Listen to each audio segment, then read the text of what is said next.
নমস্কার, আমি অর্ণব মিত্র। আমার চ্যানেল অর্ণব মিত্র ফাইন্যান্সিয়াল সার্ভিসেস চ্যানেলে আপনাদেরকে স্বাগত জানাচ্ছি। তো আজকে আমরা যে সাবজেক্টটা নিয়ে আলোচনা করব সেটা হচ্ছে মিউচুয়াল ফান্ড। তো বেসিক্যালি মিউচুয়াল ফান্ড কী, মিউচুয়াল ফান্ড কখন কাজে আসে, কোন টাইমে ইনভেস্ট করা ঠিক হবে, এর কী কী ক্যাটাগরি রয়েছে, আমরা এইসব নিয়েই আলোচনা করব। তবে এই সাবজেক্টটা একটা বিশাল বড় সাবজেক্ট, একটা ভিডিওতে কখনোই এটা কভার করা পসিবল হবে না। তো উইকলি বেসিসে আমরা এই ভিডিওটা আনতে থাকবো মিউচুয়াল ফান্ডের ওপর। তো আপনারা আমার চ্যানেলটাকে সাবস্ক্রাইব করে রাখুন আর বেল আইকনটাও প্রেস করে রাখবেন, তাতে যখনই আমি কোনো নতুন ভিডিও আপলোড করব আপনাদের কাছে নোটিফিকেশান যাবে এবং আপনারা ব্যাপারটা সম্বন্ধে জানতে পারবেন। তো চলুন শুরু করা যাক আজকের ভিডিওটা। তো মিউচুয়াল ফান্ড কী? এটা হচ্ছে যে সমস্ত মিউচুয়াল ফান্ড কোম্পানিগুলো রয়েছে তারা বেসিক্যালি একটা ট্রাস্টের মতন কাজ করে। তারা একটা কমন ইনভেস্টমেন্ট অবজেক্টিভ নিয়ে কাজ করে। তো সেই অবজেক্টিভের ভেতরে তারা বিভিন্ন ধরনের ক্যাটাগরির ইনভেস্টারদের থেকে, যেমন ধরুন রিটেল ইনভেস্টার বা আপনার কি বলবো ইনস্টিটিউশনাল ইনভেস্টার, তাদের থেকে একটা ফান্ড রেজ করে তারা সেই ফান্ডটাকে অ্যাকুমুলেট করে এক জায়গায় তারা সেটাকে বিভিন্ন যে ইনভেস্টমেন্ট মার্কেটগুলো রয়েছে, যেমন ধরুন স্টক মার্কেট আছে, মানি মার্কেট আছে, বন্ড মার্কেট আছে, সেইখানে তারা ইনভেস্ট করে এবং ইনভেস্টমেন্ট করার পরে তার থেকে যে আর্নিংসটা আসে সেটা সেই রেশিওতে, যে রেশিওতে ইনভেস্টারদের থেকে টাকা তোলা হয়েছে সেই রেশিওতেই তারা ফেরতও দেয়। তো এতে একটা মার্কেটের রিস্ক অবভিয়াসলি থেকেই যায়। এই জিনিসটাকে বলা হয় মিউচুয়াল ফান্ড। এরপরে হচ্ছে গিয়ে আপনার এর মধ্যে দুটো জিনিস আরও জানতে হবে, সেটা হচ্ছে একটা হচ্ছে ন্যাভ মানে হচ্ছে নেট অ্যাসেট ভ্যালু। এই নেট অ্যাসেট ভ্যালুর মধ্যে একটা মিউচুয়াল ফান্ডের যেটা সব থেকে ছোটো যে ইউনিটটা হয় তার ভ্যালুয়েশন বার করা হয় সিঙ্গেল ইউনিটের। তার মধ্যে সেই মিউচুয়াল ফান্ডের কস্টিং, তার প্রফিট বা তার লস, তার সঙ্গে তার অপারেশন কস্ট, যেটা সব কিছু ইনক্লুড করা থাকে, করে সেইটাকে একটা নেট অ্যাসেট ভ্যালু ধরা হয়, যেটাকে বলা হয় একটা মিউচুয়াল ফান্ডের দাম কী চলছে বেসিক্যালি। তো সেই যে কোনো স্কিমের একটা দাম চলে, সেই দামটাই হচ্ছে অ্যাকচুয়ালি নেট অ্যাসেট ভ্যালু। তো এবার ডিপেন্ড করছে সেই ইনভেস্টারের কাছে কত কোয়ান্টিটি সেই মানে কত টাকা সে ইনভেস্ট করেছে এবং তার জন্য সেই ন্যাভের এগেনস্টে তার কাছে কত ইউনিট হোল্ডিংয়ে রয়েছে। তো এটা হলো একটা বেসিক ব্যাপার মিউচুয়াল ফান্ড সম্বন্ধে। এইবারে আসছি যে এর কী কী ক্যাটাগরি আছে। এর ক্যাটাগরি আছে অনেক ধরনেরই।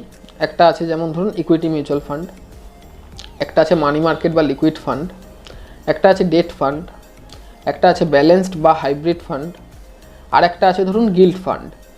তো এগুলো নিয়েও আমি ডিসকাশন করব। তো সবার প্রথমে আসছি আমি ইকুইটি ফান্ড নিয়ে। ইকুইটি ফান্ড হচ্ছে বেসিক্যালি এই পুরো ফান্ডটা স্টক মার্কেটেই ইনভেস্টমেন্ট হয়। তো এর মধ্যে অনেকগুলো ক্যাটাগরি আছে, যেমন ধরুন সেক্টরাল ফান্ড আছে, তারপরে আছে ইন্ডেক্স ফান্ড আছে, তারপরে ট্যাক্স সেভিংস ফান্ড আছে। তো সেক্টরাল ফান্ডের মধ্যেও আবার অনেকগুলো ক্যাটাগরি আছে, যে এটা কোন সেক্টরে যাচ্ছে ইনভেস্টমেন্টটা আপনার। তার মধ্যে আসছে লার্জ ক্যাপ ফান্ড আসছে, মিড ক্যাপ ফান্ড আসছে, স্মল ক্যাপ ফান্ড আসছে।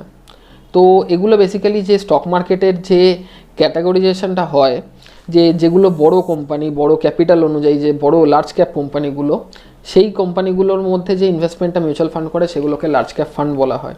যেগুলো মোটামুটি মাঝারি ধরনের কোম্পানি সেইগুলোকে মিড ক্যাপ ফান্ড বলা হয়, সেখানে যে ইনভেস্টমেন্টটা হয়।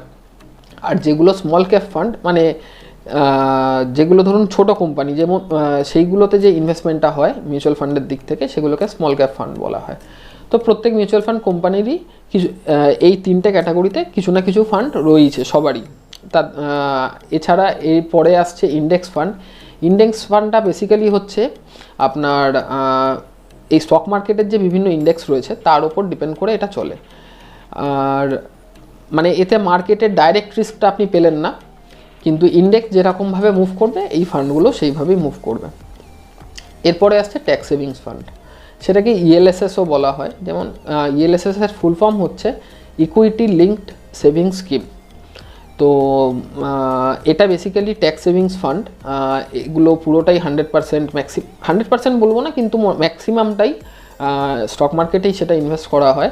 এতে আপনারা 80Cর আন্ডারে যে ইনকাম ট্যাক্স 80Cর আন্ডারে আপনারা এতে ট্যাক্স রিবেটও পাবেন।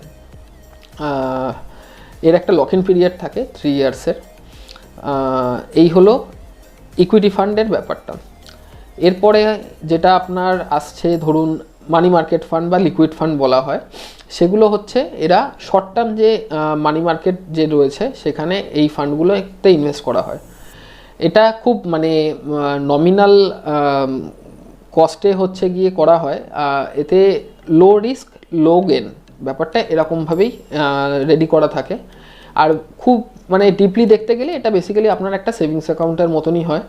আজকে আপনি যদি উইথড্র করতে চান তো আপনি আজকে যদি প্রসেসিংয়ে দেন তাহলে অবশ্য হ্যাঁ সেটার একটা কাট অফ টাইম আছে, সেই কাট অফ টাইমের আগে দিলে সেটা আপনার কালকে আপনার অ্যাকাউন্টে চলে আসবে।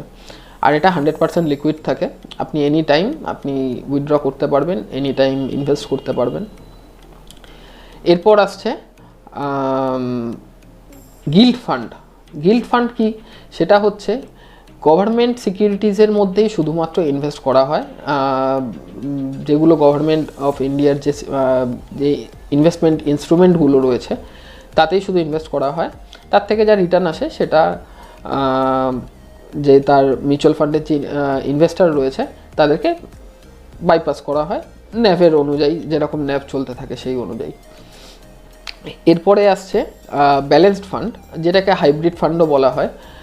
তো ব্যালেন্সড ফান্ডের ব্যাপারটা হচ্ছে কি, এটা ইকুইটি ফান্ড ডেট ফান্ড মিলিয়ে একটা ফান্ড তৈরি করা হয়, যাতে স্টক মার্কেটের মধ্যেও ইনভেস্টমেন্ট থাকবে, ডেট ইনস্ট্রুমেন্ট যেগুলো আছে সেখানেও ইনভেস্টমেন্ট থাকবে।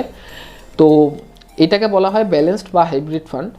হাইব্রিড ফান্ডের একটু ডিফারেন্স আছে ব্যালেন্স ফান্ড থেকে, যেটা হচ্ছে কি আপনার ডেট ইনভেস্টমেন্টটা হাইব্রিড ফান্ডে 50%-এর ওপর থাকে জেনারেলি, সবসময়ের ক্ষেত্রে সেটা হয় না, মোটামুটি ব্যালেন্সড আর হাইব্রিড ফান্ডটা সেম ফান্ডই হয়। আর এছাড়া আসছে ডেট ফান্ড। এরা বেসিক্যালি এটা স্টক মার্কেটে ইনভেস্টমেন্ট সেরকম থাকে না এদের, এই ফান্ডগুলোতে এদের হয় আপনার ধরুন বন্ড মার্কেট, তারপর বিভিন্ন ডিবেঞ্চার মার্কেট, তাছাড়াও গভর্নমেন্ট সিকিউরিটিজ যেগুলো রয়েছে সেই সব জায়গায় এরা ইনভেস্ট করে ডেট ফান্ড। এই মোটামুটি একটা 5খানা ক্যাটাগরি আমরা জাস্টিফাই করি যে কত ধরনের মিউচুয়াল ফান্ড হয় সেটা। এছাড়া আর একটা জিনিসও মাথায় রাখতে হবে, সেটা হচ্ছে একদম বেসিক যেটা ক্লোজ এন্ডেড ফান্ড আর ওপেন এন্ডেড ফান্ড। এই দুটোর মধ্যে ডিফারেন্স কি? ওপেন এন্ডেড ফান্ড হচ্ছে যখনই কোনো নতুন ফান্ড মার্কেটে লঞ্চ হয় তো সেটাকে বলা হয় এনএফও, নিউ ফান্ড অফার। তো এইভাবেই সে মার্কেটে আসে, লঞ্চ হয়, হওয়ার পর তখন আপনি সেটাকে পারচেস করতে পারবেন, অথবা সে লঞ্চ হয়ে যাওয়ার পরও এনি পয়েন্ট অফ টাইম আপনি সেটাকে পারচেস করতে পারবেন, রিডিম করতে পারবেন, সুইচ করতে পারবেন, সবই করতে পারবেন। তো সেইগুলোকে বলা হয় ওপেন এন্ডেড ফান্ড। আর ক্লোজ এন্ডেড ফান্ড হচ্ছে যেগুলো ধরুন এই এনএফওতেই আপনাকে কিনতে হবে, কিন্তু আপনি তার একটা ফিক্সড ম্যাচিউরিটি ডেট থাকবে, যে ডেটের আগে আপনি সেটাকে ম্যাচিওর করতে পারবেন না বা সেল করতে পারবেন না।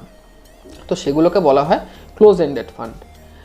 তো আর ইএলএসএস ফান্ড যেটা আছে, মানে যেটাকে আমি বললাম ইকুইটি ফান্ডের মধ্যে যেটা ট্যাক্স সেভিংস ফান্ড বলা হয়, সেটার মধ্যেও একটা 3 বছরের লক ইন পিরিয়ড থাকে, কারণ যেহেতু ওটা আপনাকে ট্যাক্স বেনিফিট দিচ্ছে 80Cর আন্ডারে, ইনকাম ট্যাক্সের 80Cর আন্ডারে ট্যাক্স বেনিফিট দিচ্ছে, তাই জন্য ওদের একটা 3 বছরের লক ইন পিরিয়ড থাকে।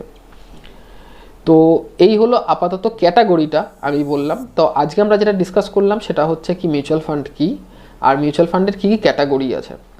তো এইটাই আজকে আপাতত এতটাই থাক। নেক্সট ডে আবার নেক্সট উইকেই আসবে পরের সাবজেক্ট নিয়ে মিউচুয়াল ফান্ডের ওপর, সেদিনকে আরও নতুন কিছু আমরা জানবো। আপনারা আমার চ্যানেলটা সাবস্ক্রাইব করে রাখুন এবং তার সঙ্গে বেল আইকনটাও প্রেস করে রাখুন, যাতে আমি যখনই ভিডিও আপলোড করব আপনাদের কাছে সেটা নোটিফিকেশান যাবে এবং আপনারাও ব্যাপারটা সম্বন্ধে আরও বেশি ভালোভাবে জানতে পারবেন। তো আজকে আমি আপাতত এই বলেই আমার ভিডিও শেষ করলাম। নমস্কার, ভালো থাকবেন সবাই, থ্যাংক ইউ।